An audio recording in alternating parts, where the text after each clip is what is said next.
Лозницата ја искроив, дворот го изметив, скалите и чардакот ги изметив, визбата ја суредив, ја наредив, што направи и уште ми останува дрвата да ги истепам, да ги наредам и се ќе е под конец.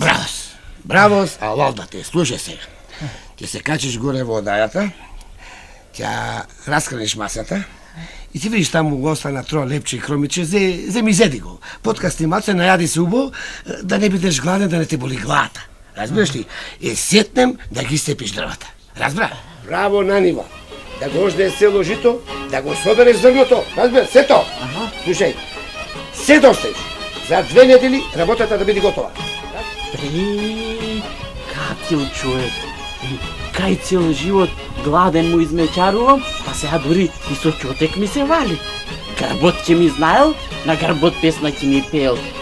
Ушињава ќе ми ги исечел, како герданче ќе ми... Од ризницата на народниот дух и мудрост, со ликовите и случките на македонскиот народ низ вековите. Вечерва, 21 часот и 5 минути. Македонски народни приказни. Не пропуштајте.